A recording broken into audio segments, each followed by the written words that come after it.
In a world like none other, there comes one man in search of plastic, in search of cons. He is known as Plasticon. Join him as he brings toys from another dimension to a household near you.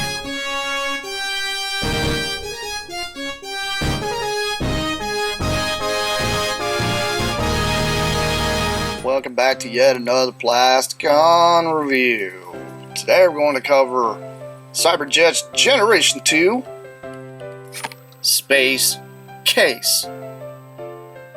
Here is G2 Space Case. Now, the main thing you already can tell by this is just how crazy these colors are. Now, this particular jet is actually something that did exist in the late 70s and early 80s. I am not absolutely sure what the nomenclature number was for this guy, but I guarantee you this thing was actually used. It was primarily used as a test jet for NASA. NASA had several of these. They were just testing on aerodynamics, and yes, this vector wing type of thing going on here. I mean, this thing has got a sick silhouette. I mean, this is probably my favorite aircraft design to this date. I absolutely love this thing. This thing is so cool. The bad thing about it is I got stickers that are trying to come off. I really wish somebody would come out with like an adhering type of stuff that you can buy that you can put on stickers, especially if they're paper ones, that won't cause the paper to just start crumbling apart or coming apart in your hand. It'd be nice if we could get some kind of adhesive. And everybody's like, well, that's kind of glue. There's a certain type of glue you want for Transformers or toys. Anyway, he does have a folding landing gear, which obviously you can tell this is kind of sticking up a little further because it's got this missile here. You can remove the missile and this will come down all the way, but if you do it this way, you're going to be bending the missile. So I kind of suggest not doing that. I suggest, if you're going to set it down kind of like this. And he is actually kind of sitting off the ground. It's very, very, very, it's like micrometer size that he's actually off the ground, but he is. Pretty cool. I do like the idea he does have folding landing gear. That's one thing I absolutely love about the Cyberjets. They really did an awesome job with that. But getting a little closer look at the deco here, you got this crazy, looks like a phoenix. Really reminds me of a phoenix on there. It's really cool. And this crazy design here just reminds me of solar panels off of like the International Space Station or something. I mean, this design is just absolutely spectacular. I love it. I love this window. This window is great because it's yellow and it sticks out.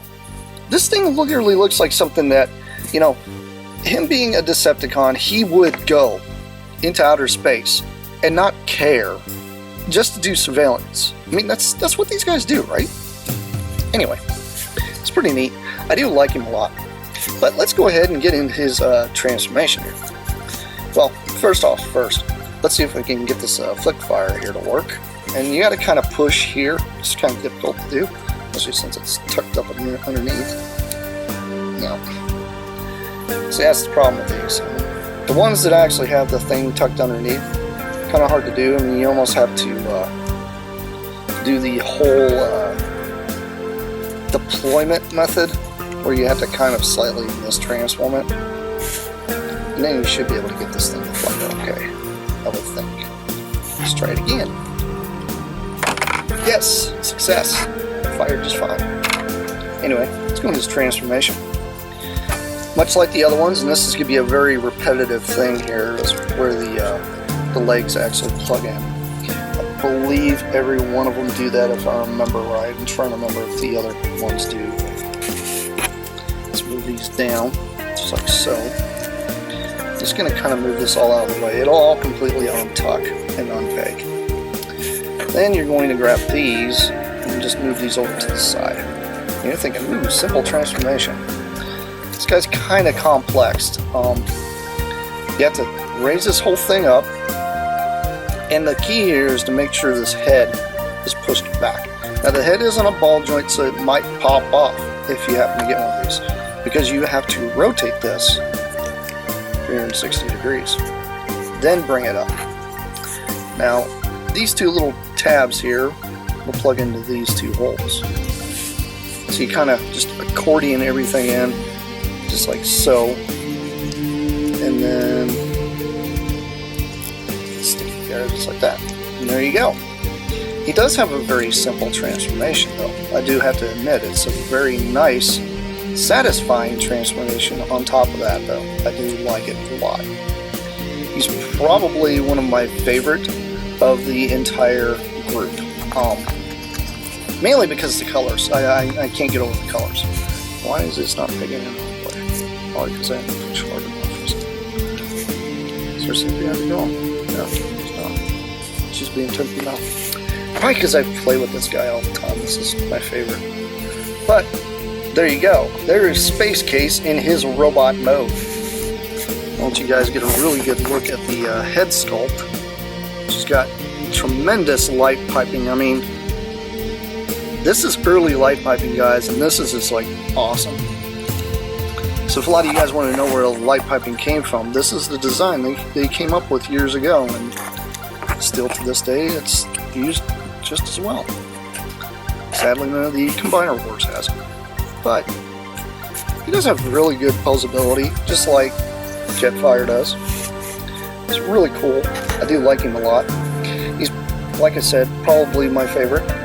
And I don't know how well it's coming off on my camera, probably not that well, but this red is a cross kind of between a pink and almost an orangish hue. It's really odd, but it's such a sick color. This is straight up what the 90s was all about, and I love this thing. But anyhow, this has been Plasticon, and this has been yet another Generation 2 crazy review. You guys stay tuned, I'm gonna have some more. Peace out!